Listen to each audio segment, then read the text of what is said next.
Is anybody in the panel?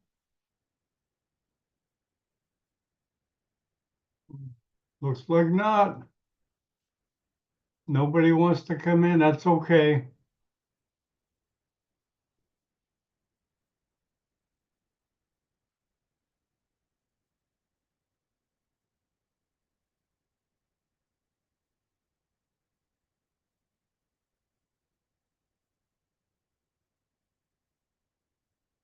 Going live in about 5 minutes.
Good evening, Joint Bennett.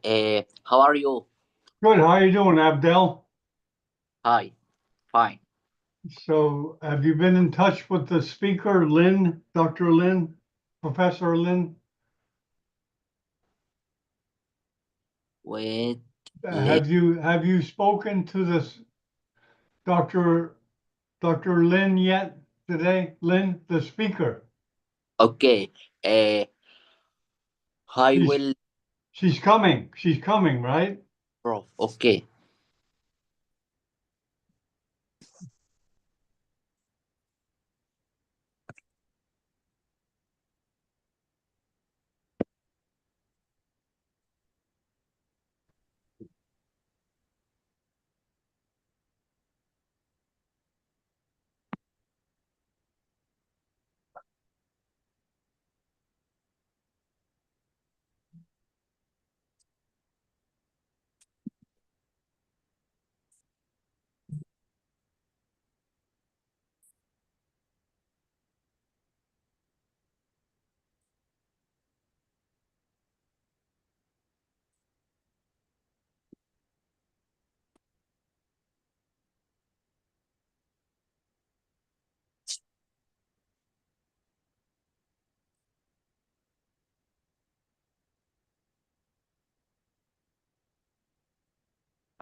Well, what are you saying, Abdel? No, I'm not starting now. I'm starting in 2 minutes.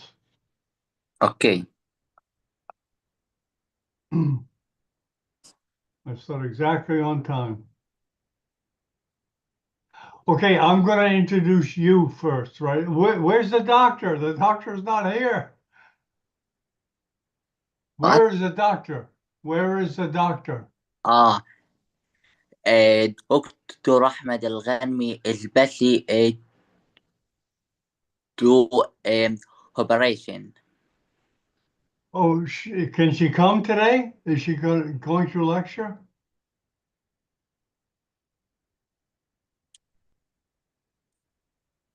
No, no, no. Oh, so we cancel it? لا لا no no. ال- I will introduce the lecture. Okay, okay, okay. You ready?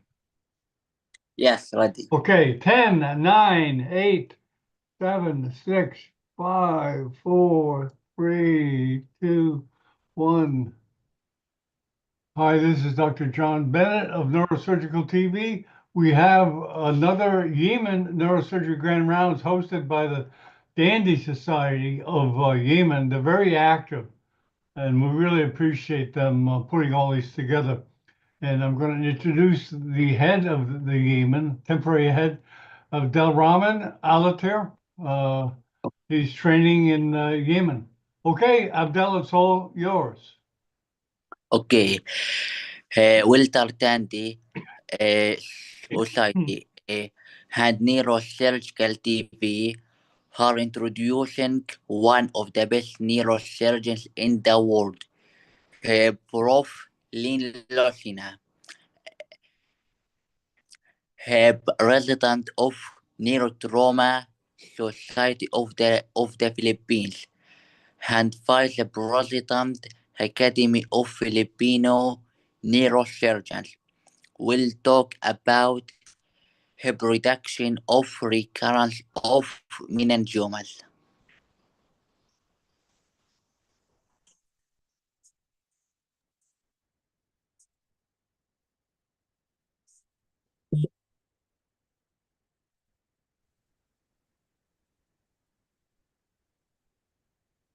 Okay, is the speaker here?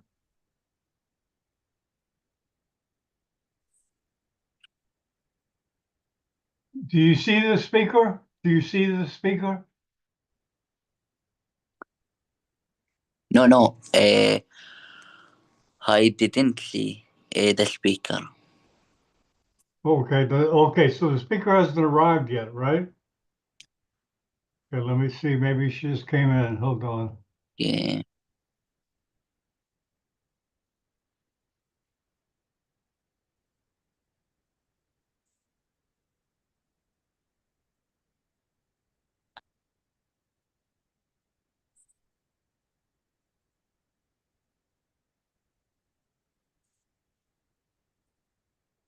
Ray, we're having a hard time getting a hold of the speaker here.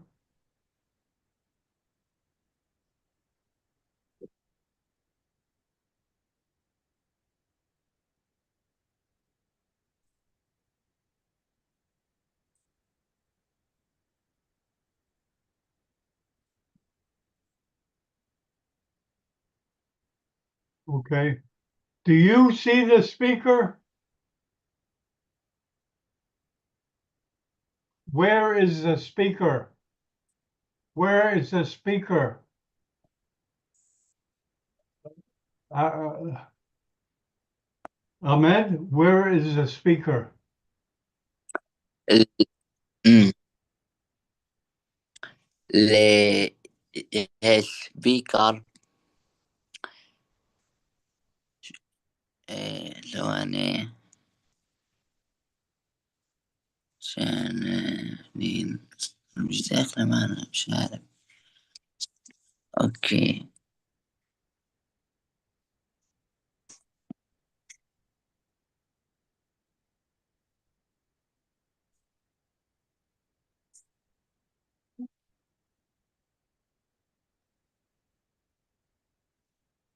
What does the speaker need?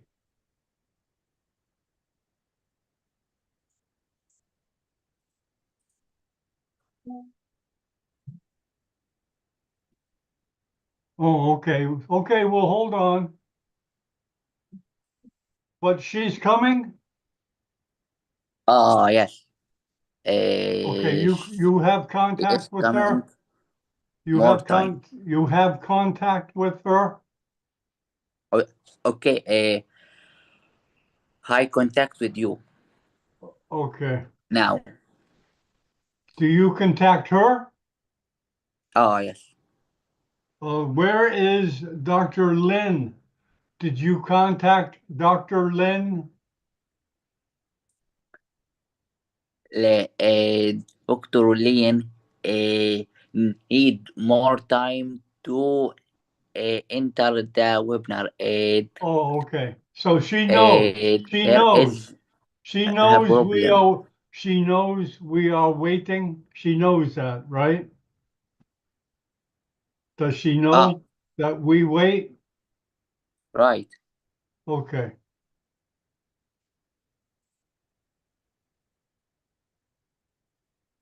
Oh, here she is. Okay. She here.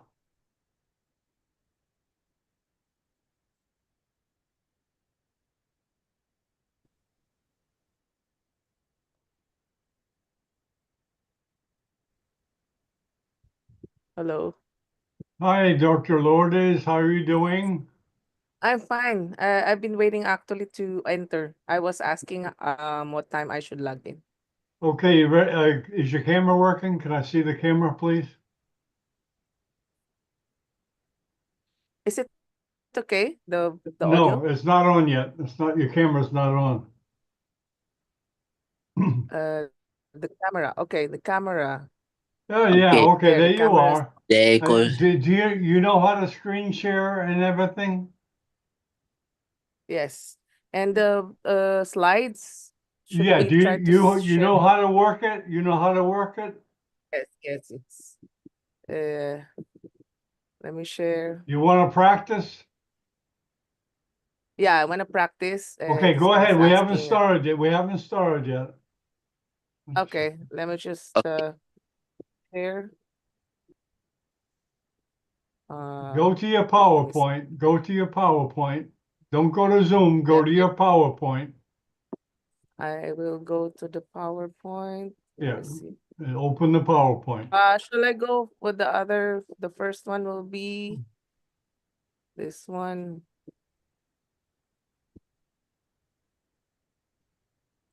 Yeah, presenter view. Presenter view. Hey, Yeah, perfect. okay. Present. Okay, Wait, sorry. perfect.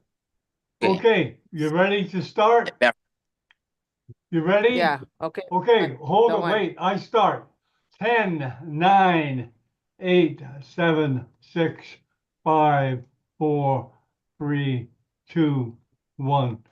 Good day. This is Dr. John Bennett broadcasting from beautiful Miami Beach in Florida, home of Neurosurgical TV. We have another Walter Dandy webcast. We've done these for a couple of years now. And today, Abdel Aliter, a resident of neurosurgery from Yemen, has put together this one with Professor Lynn Lords Lucene. She's president of the Neurotrauma Society of the Philippines. And I'll let Abdel introduce her formally. Okay, Abdel, go ahead. It's all yours. Okay. Okay. Wilter Tandy Society had Neurosurgical TV. Her introducing one of the best neurosurgeons in the world, Prof. Lynn Lourdes Lucena, resident of Neurotrauma Society of the Philippines and vice president Academy of Filipino Neurosurgeons, will talk about the production of recurrence of meningioma and a review to guideline on the management of severe traumatic brain injury in Ulster and combat environments.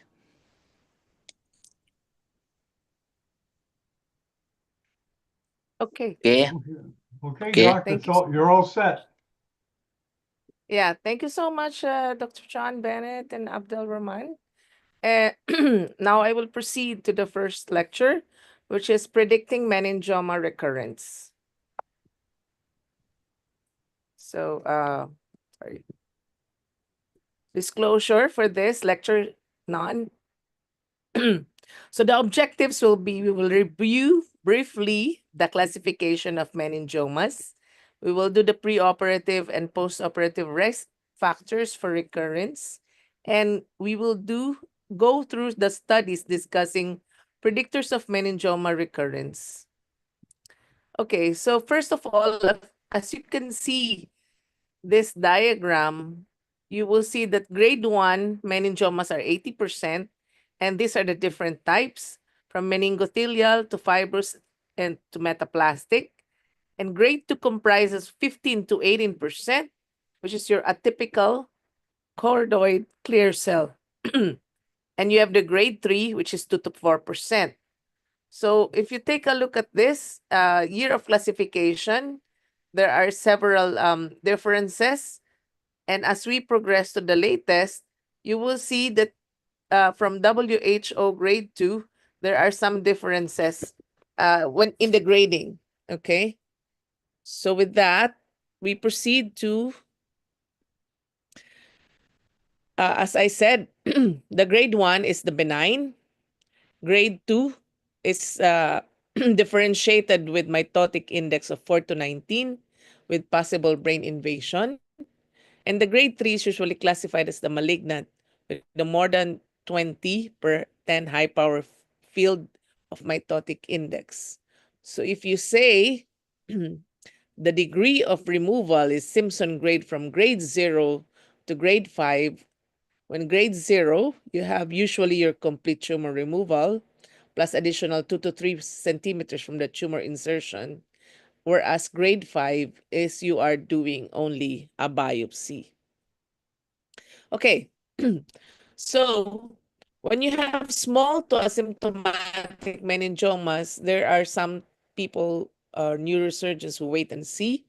And however, if the short life expectancy, there's no follow-up. And when you have follow-up with contrast enhanced MRI per 6 months annually after 5 years. However, with symptomatic meningiomas, you should proceed with the surgery and determine whether it's WHO grade 1, 2, or 3. And depending on the gross total removal or subtotal removal, you will follow up, or you have SRT or SRS. However, when you have WHO grade 3, all Simpson grades, you need to proceed to your SRT, SRS, and chemotherapy. Okay.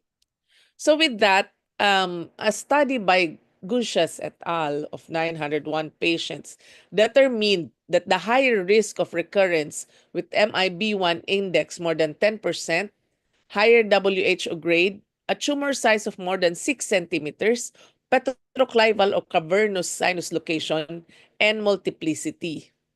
And also, they also said that they did not assess the typical features on histology as to tumor recurrence. However, in Mariscano et al., they had a cohort of 148 WHO grade 1 meningioma. The presence of atypical features was an independent risk factor in addition to MIB1 index of more than 3% and your Simpson resection. So when you take a look at the Haddad study of WHO grade 1 meningioma recurrence, they said that the histopathology, they took a look at the histopathology and even the progesterone receptors and epithelial membrane antigen, etc. And they took a look at the tumor location, the size, and also the treatment type. The primary outcomes for tumor recurrence and time to recurrence is that they define the recurrence as post-op radiography as local recurrence or progression of residual tumor. And the time of recurrence was the date of treatment and the time detected by radiograph. The secondary outcomes for that study was the early and post-median recurrence. The early meaning within 2 years of initial treatment, and the post-median was more than 2 years following the initial treatment.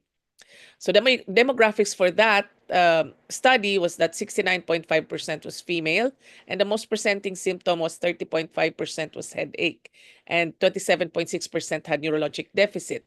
They also had peritumoral edema. More or less, a lot of the patients was located skull base and convexity. So gross total resection was in 63.6 and Simpson 1 was 31.4%.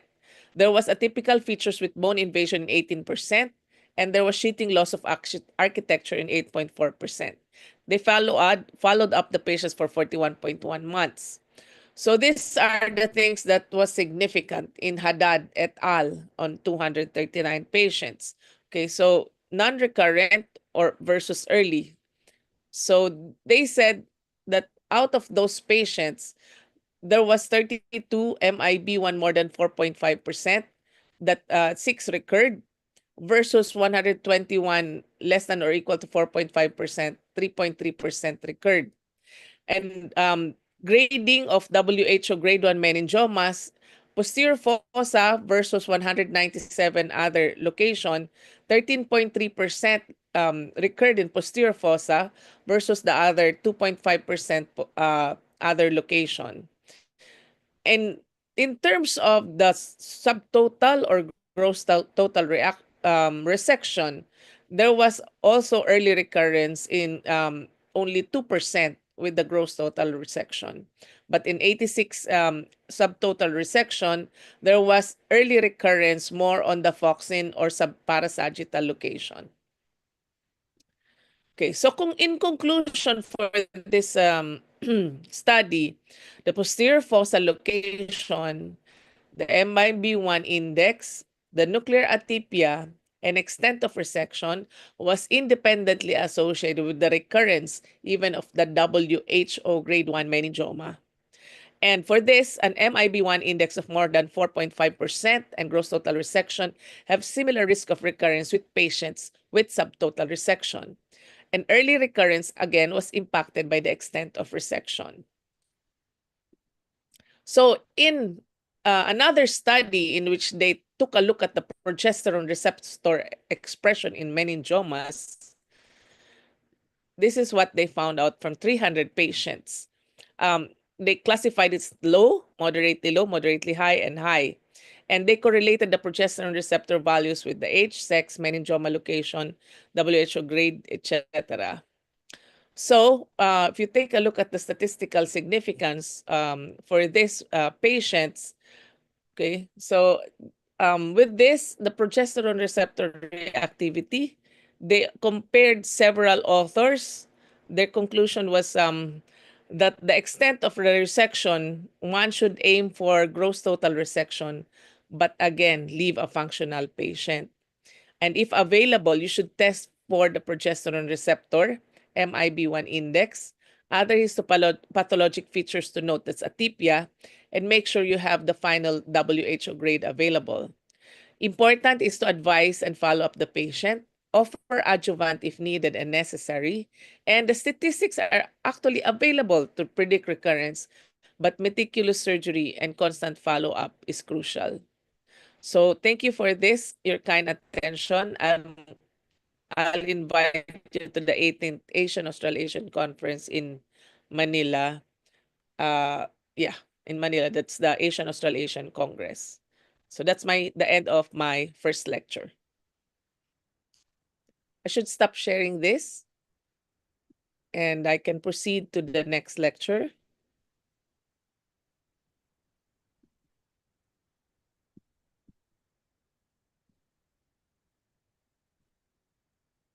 Wait, let me just take out the other one. And I'll just have to get the other lectures. Sorry. You're a professional now. Yeah, I will just get the other lecture. I'll just close this one. Okay. Okay.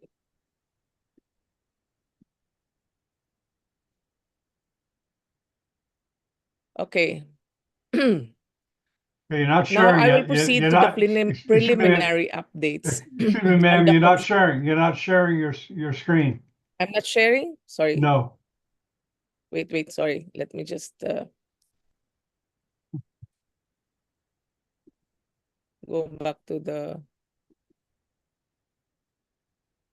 Share your PowerPoint. Share it. Okay, here. Click the share button first. Okay. Get it? You're getting You there. see now? Okay, you're getting there. Oh, how about this Okay, one? it's not It full does screen. slideshow Put it full presenter. screen. Presenter's view. Okay. Yeah. Perfect. Is this good? Perfect. Yes. Okay, good. Okay, so let me begin again. The second lecture is about the preliminary updates on the consensus guidelines for diagnostics and treatment of moderate and severe traumatic brain injury in austere and combat environments. Disclosure, I'm one of the expert panel on the guidelines for moderate to severe TBI in austere environments. I'm presently the chair of the Neurotrauma Committee of the Asian Australasian Society, and I'm the founding president of the Neurotrauma Society of the Philippines. So let me just, for the sake of the students and the residents who are listening in, I'll just go a little bit on severe traumatic brain injury definition, which is actually a brain injury resulting in loss of consciousness of greater than 6 hours and a Glasgow Coma score of 3 to 8. So in 2016, Brain Trauma Foundation guidelines, which is a living guidelines model, and it's not a complete clinical protocol, composed of 189 publications with 5 class 1 studies, 46 class 2, 136 class 3, and 2 meta-analysis. With this guidelines, let us just take you a little bit on what was discussed there. It discussed the hypersmolar therapy, in which case level 2 evidence shows that mannitol is effective for control of raised intracranial pressure. And also, it says there that arterial hypotension should be avoided and mannitol should be restricted in its use to ICP monitoring to patients with signs of transtentorial herniation or progressive neurologic deterioration, not attributable to extracranial causes. So level 1 evidence actually is only the one that is about steroids, in which case steroids is not recommended for improving the outcome or reducing intracranial pressure, in which case the increased mortality was much more than the possible benefit for the steroids. So dexamethasone, as I will repeat, has no proven benefit outweighing the side effects. That's level 1 evidence.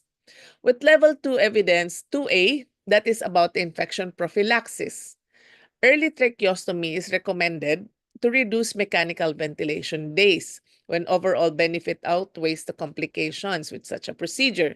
However, there is no evidence of reducing the mortality or the rate of the nosocomial pneumonia.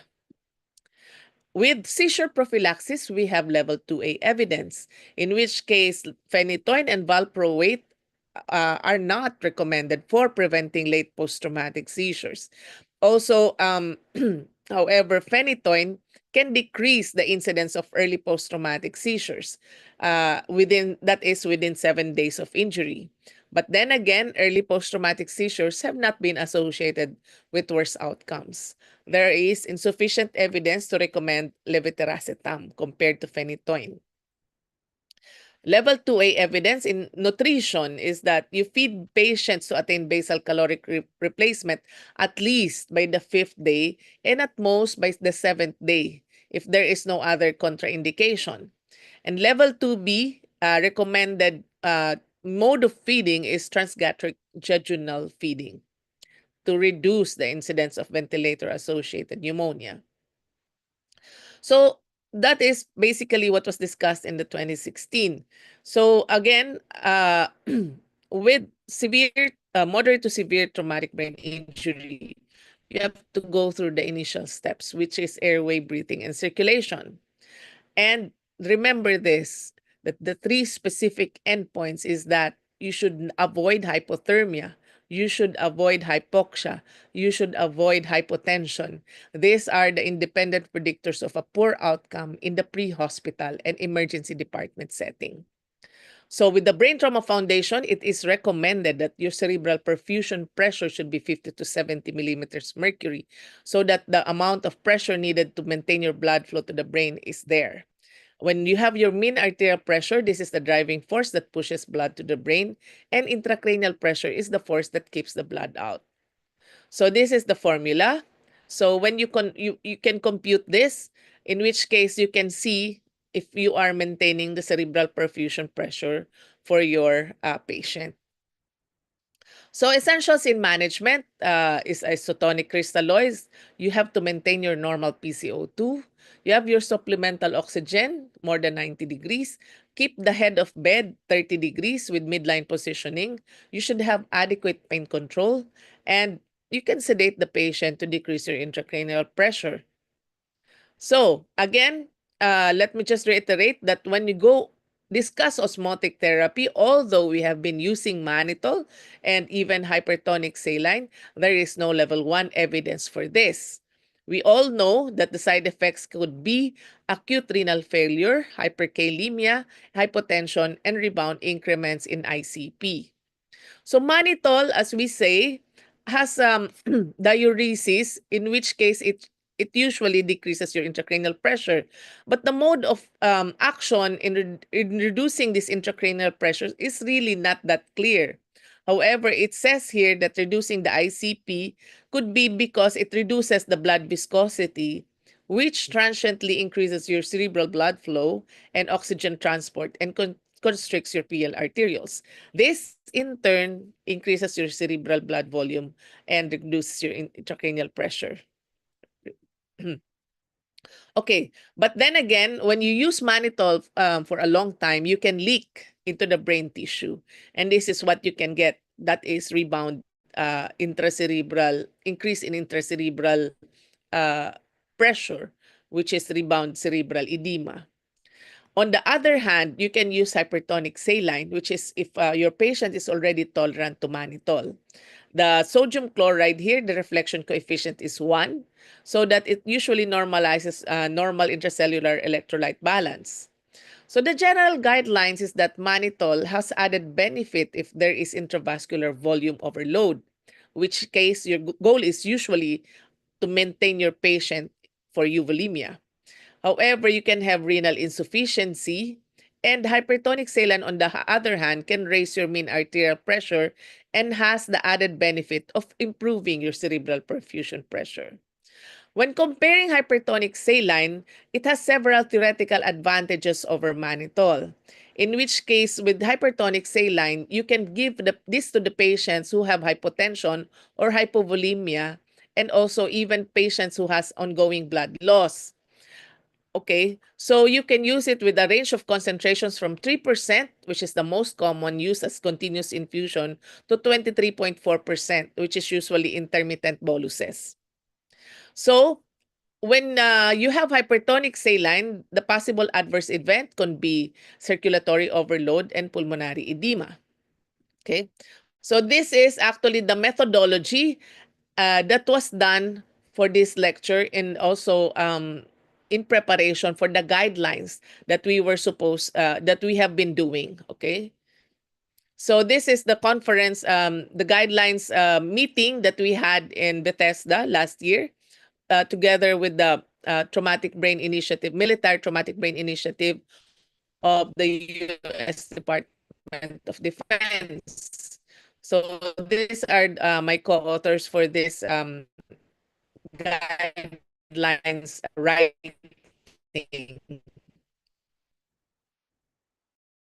So let's just through so the question was, should blood-based biomarkers be used versus standard clinical diagnosis in order to identify need for intervention?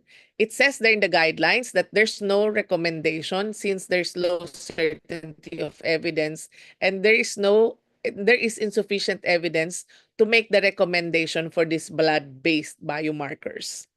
Okay, next was, should portable spectroscopy versus standard clinical diagnosis be used for identification of neurologically significant hemorrhage? It's a conditional recommendation, in which case it was stated that a validated near-infrared spectroscopy device may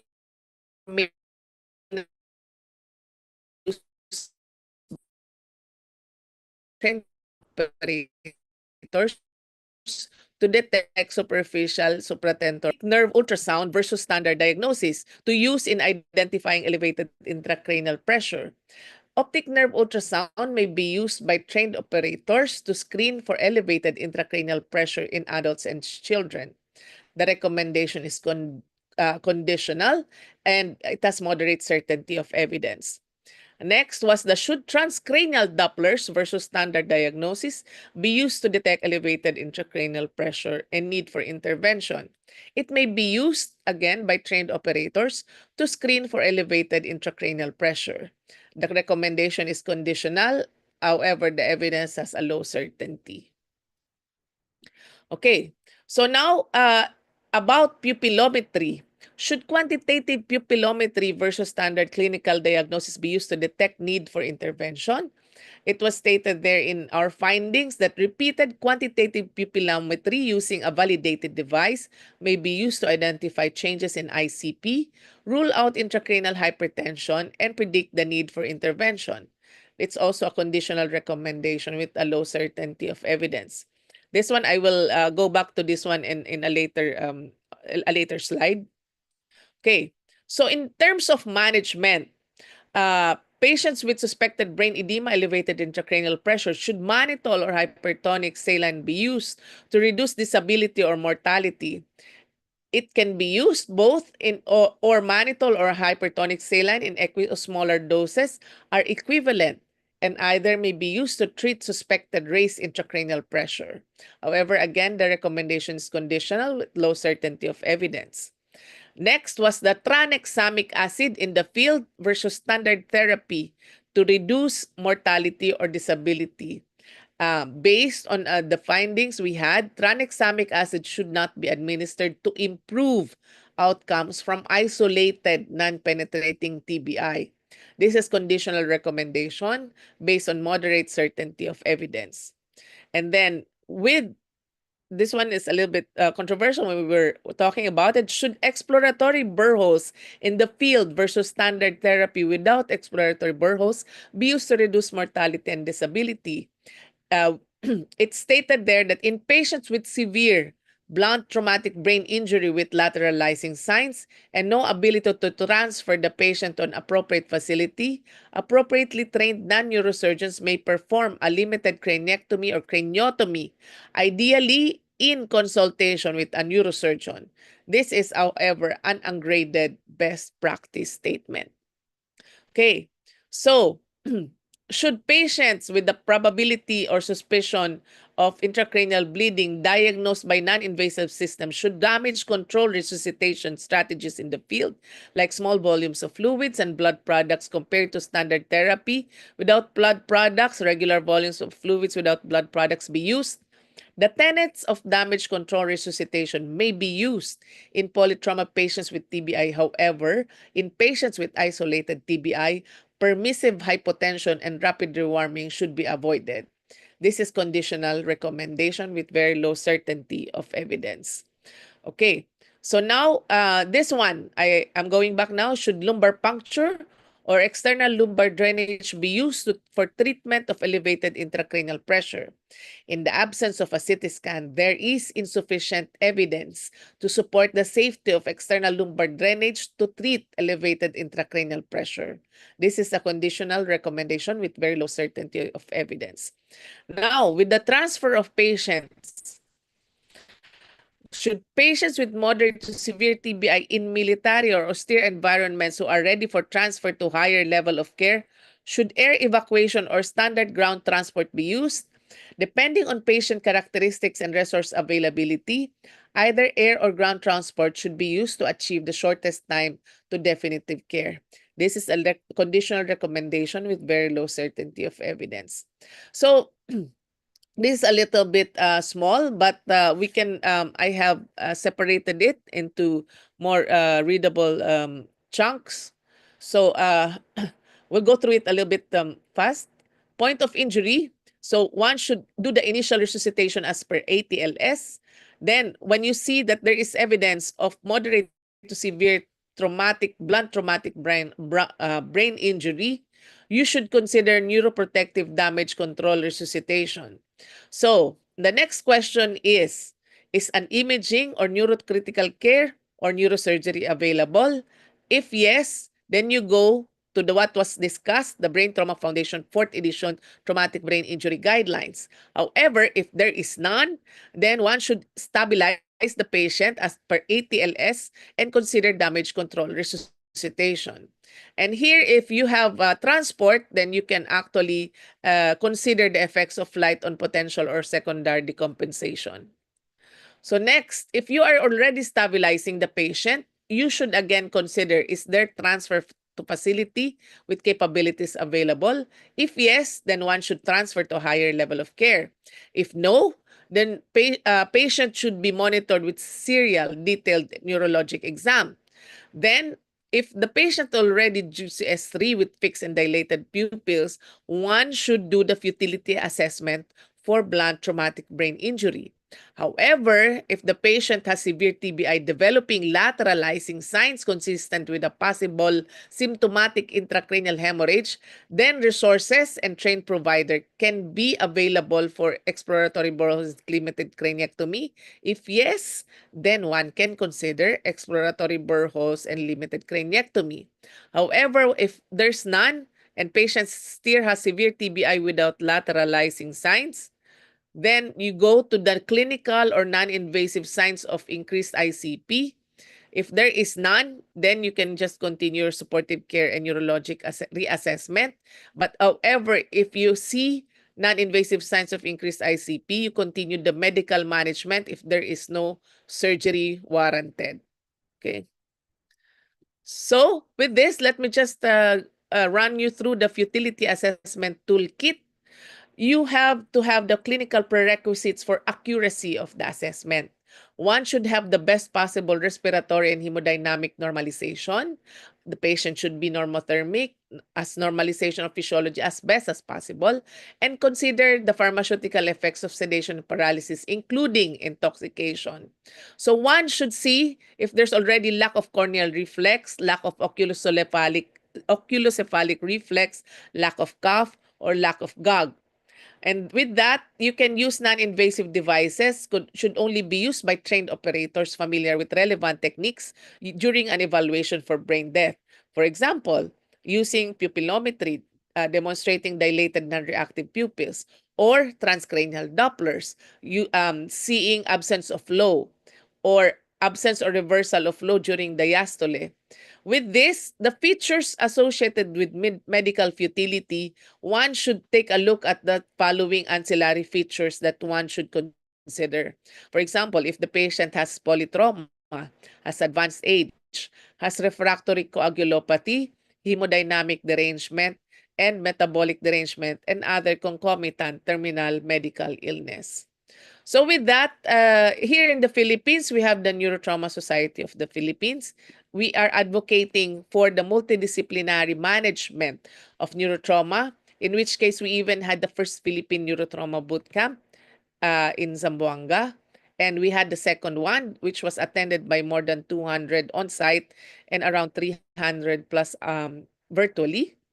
And with that, we are again creating neurotrauma awareness and advocacy from boot camps to establishing a national neurotrauma society.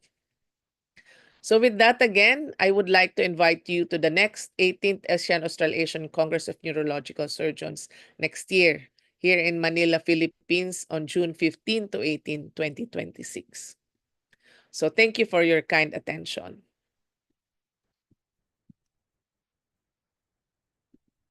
Okay. Okay, thank you very much, Doctor. Thank you for your time. And Abdel, can you lead the discussion, please? Okay.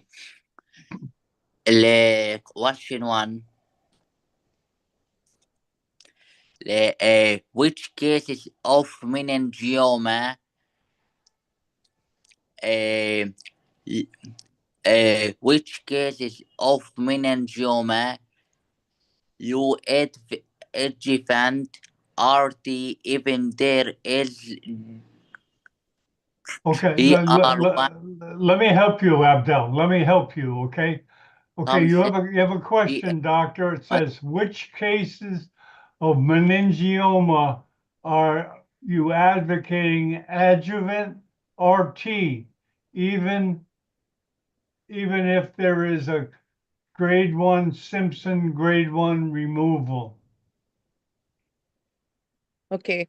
So if you have Simpson 1 removal, meaning you have grossly totally removed the tumor. If you see on the histopathology that you have grade 3 meningiomas, then you should advocate already for radiotherapy. Okay, thank you. Okay. Mm, Uh, uh, thank you very much, Prof. In Lourdes. The presentation is fantastic and wonderful. We are happy to work with you. Thank you. Okay, let's see if there's any other anybody have any comments or questions in the panel? I guess not. Okay, doctor, thank you for your time, and Abdel. I'm happy to be here. Thank you so much, Dr. Chan Bennett, and thank you, Abdel Rahman Alrid, for the invitation. Okay, thank you. Good luck in the Philippines.